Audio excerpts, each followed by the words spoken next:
Hello Internet, this is Hexaedre, and today I'm going to show the new features in the latest version of star systems. And to demonstrate them, I'll use an example um, to show them in context. So I'm going to run an adventure for my group. It's going to be the Deneb Adventure 1. So the first thing I did is download the Deneb sector from the traveler map, and because it starts in a region in a corner, I decided to download the adjacent regions also. Um, the marker here is new. It shows where the group is currently located. That comes from the campaign pane that we'll look at in a few minutes. One of the first things I want to show is the new starship tool, because the first thing I did is the group is going to have access to a ship called the Cool Air Turbulence. If anybody knows the reference of that, put it in a comment below. That would be nice. This is based on the Empress Marva ship that's in the rule books. I made a few modifications on the power plant and the weapons, I think. This is the new ship validation tool but you can also save a ship and add images that you can bring out to show the players. It uses this ship designer tool. It goes through the ship design steps one by one. You can have choices, make modification. On the right side here is a summary of what the choices you made actually represent in an actual ship. So as you go along, this will update, and you'll get also warnings in steps if, for example, the power supply the power plant that you installed is not enough to run all the systems. It supports core rules, and it supports also all the options in the iGuard book. And if you like the design, you can save it. You can change there's a name, a type, a configuration, a type, a name, and a description. And you can also load a ship and save as a new version. There's an export to PDF function where you can choose which images to include. There's an example on the website if you want to see that. So the two steps are create a universe for them, create a ship if they have access to it, and then you set up a campaign. Campaigns you can have multiple campaigns in parallel, and they have a 4-letter code to denote them. You can switch them by clicking on these buttons. Campaigns are associated with a universe. This is the one that I showed previously, where there's the Deneb sector, and you can decide which ship or none that the group has access to. And if you want to check the parameters of the ship, you can press on this button here.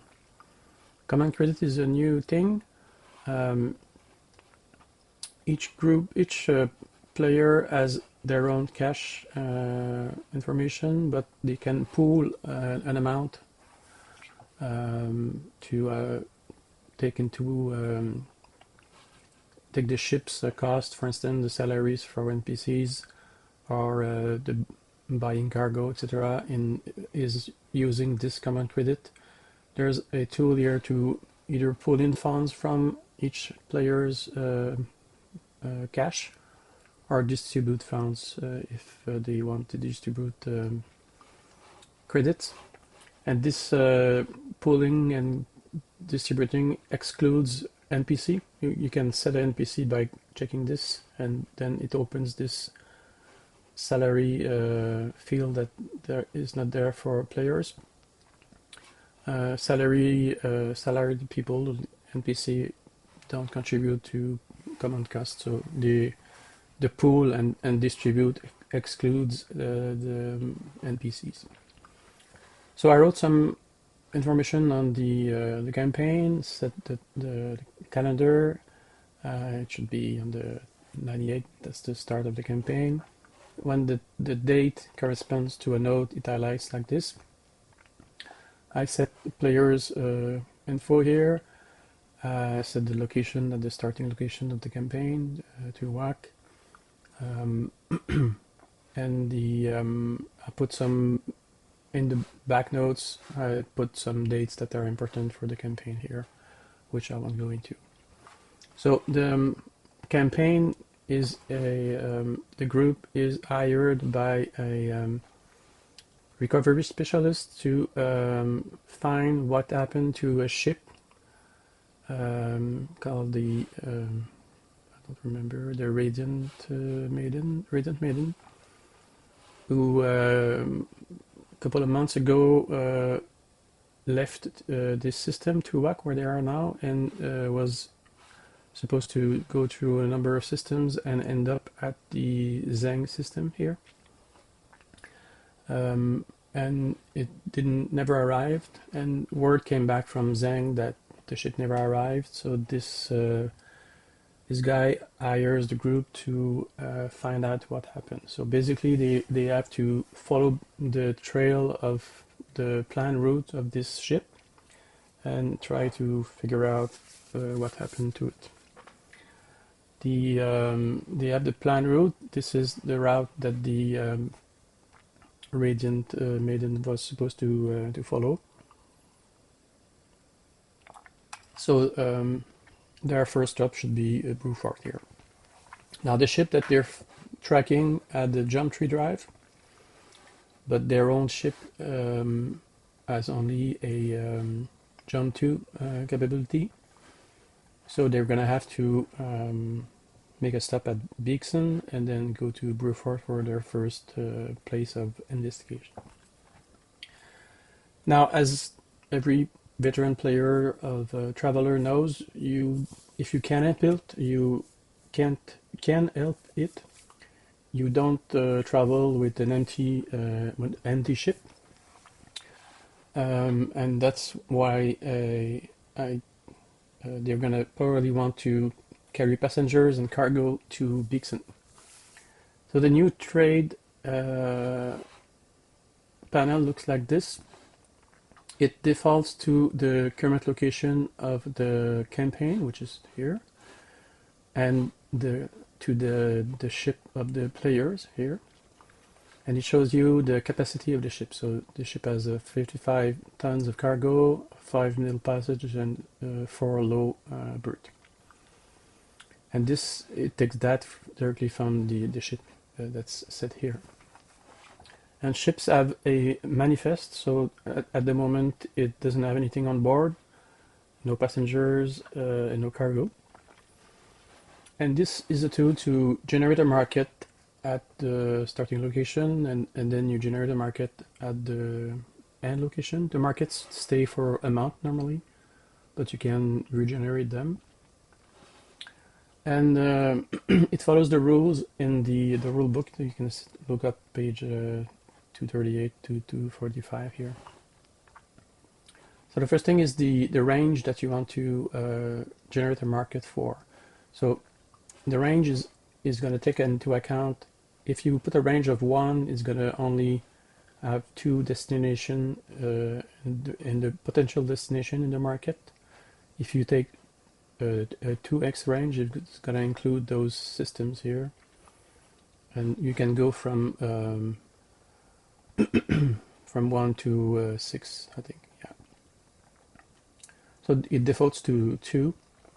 In this case, since we know where they're going and it's 1x, I could just check 1 here, but let's leave it at 2 parsecs for now. This is the broker skill of the opposing party, the NPC they're dealing with, either to buy or sell. And these are what they want to generate. So passenger, freight, mail, speculative cargo and whether they're interested or not in black market supplies. This here is who is going to be the main negotiator for a broker and who is going to be the main steward. You can choose any of the players. This is why there are a limited number of stats here. It's not a full character sheet because character sheets are tracked elsewhere. In my games, it's tracked in VTT. But those stats, there's a scout rank here, a naval rank here.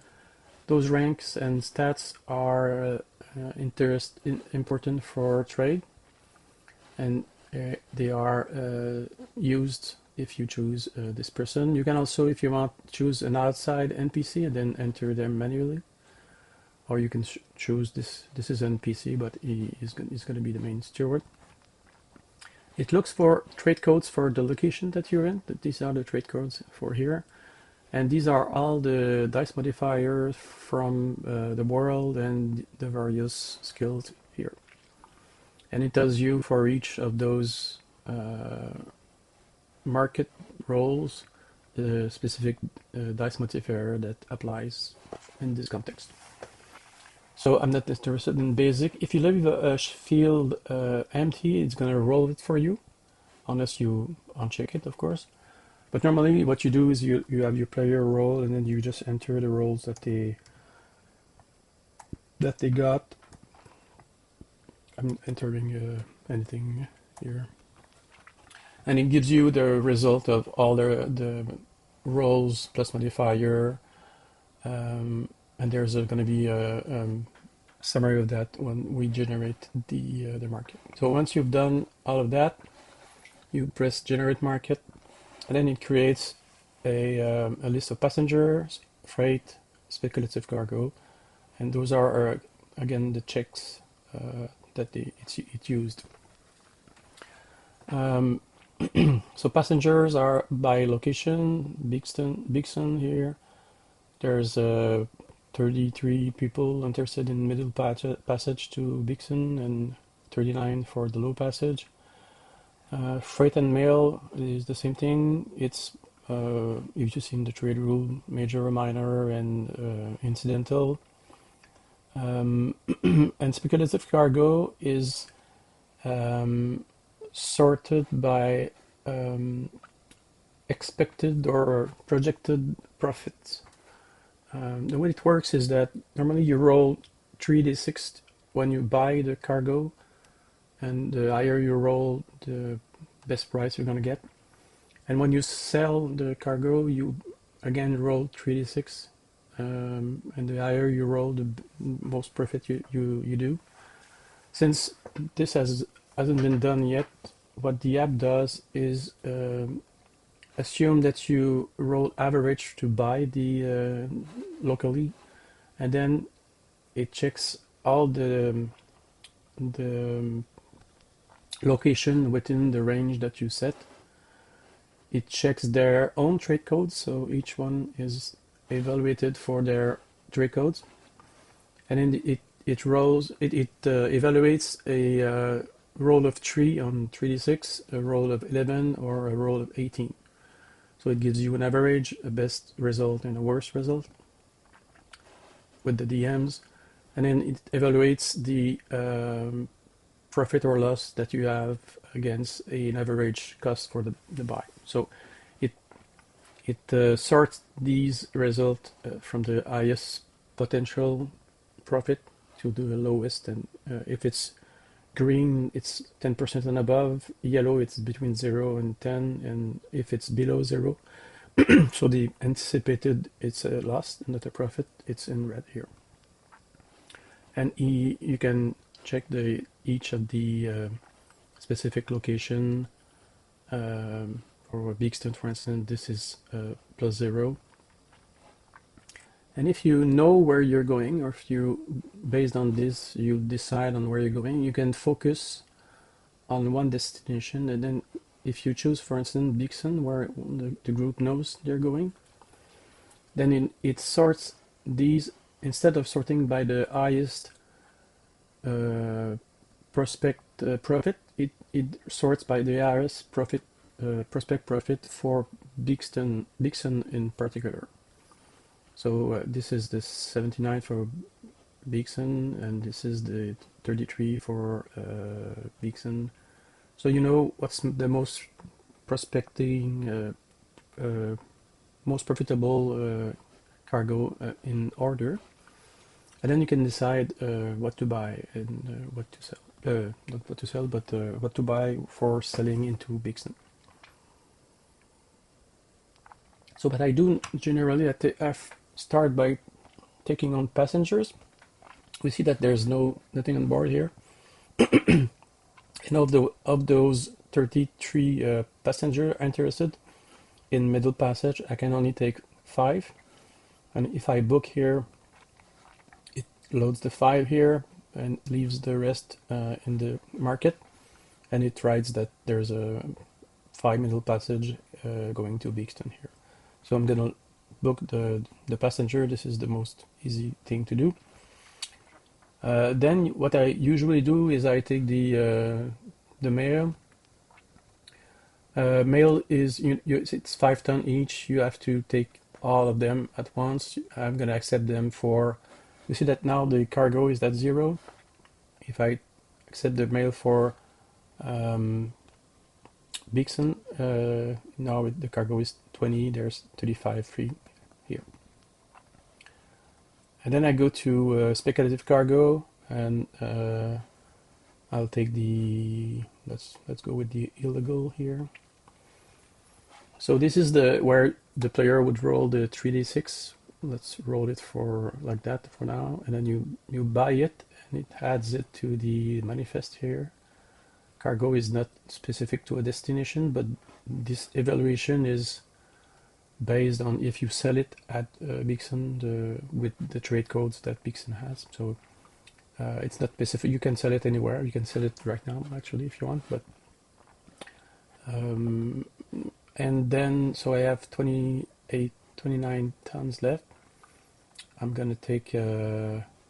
Let's take some freight just to show what that is. I'll take this here. Freight is here. Freight is for a specific destination. And then with my 19 here, I'm going to take some biochemicals. So I'm going to buy those. I have 19 free tons, so it modified the number automatically for me. I'm going to roll again. I roll 14 and I buy this. So now my cargo is full. There's no cargo free. The middle and the low passages are in, and this is what's in the manifest here. So now that the ship is loaded, what the player are gonna do is actually jump to Bixton here. So it's 1 parsec away. Oh, by the way, the trade, all of this is summarized here in this tool cheat sheet here. And the same thing here is the steps to jump from a well to another. Of course, you don't have to follow all this. You can just use the app as you want, but this is the way that I designed it. And the nice thing is that it leaves a paper trail of all that was done with the date, for instance. You purchase that amount of this at this price, etc., etc. So we'll follow the steps here. So we're at the starport. The first thing is to press the 100D here. This is a button that shows the time from this location to the 100D location. It's specific to this planet in this system. For each location and each planet, it's going to be a different number here. And what this does is add the time for the in-transit time for the ship to leave to the 100D, and it moved the current clock here automatically. By the way, this I don't like. I don't usually track 2 minutes or things like that. So if you press this, the current date and time, it rounds to the nearest 10. So this was the first the first step. So now we're out at the 100D location, and then what you do, you press depart. You set the jump distance. This in this case it's 1 parsec, and you'll see that the fuel is gonna change when you press depart here. So I burned 20 tons of fuel, and now the current location is changed to a destination. Press depart. It logged the departure here. Switch to hyperspace and burns the fuel. Now you pick a destination. We're gonna go to Big Sun.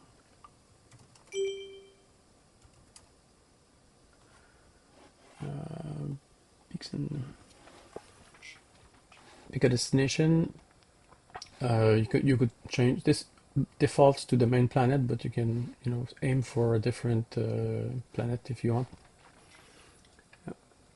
And then you draw 6 dice to get the exact jump time, or you can press this button to have it roll for you.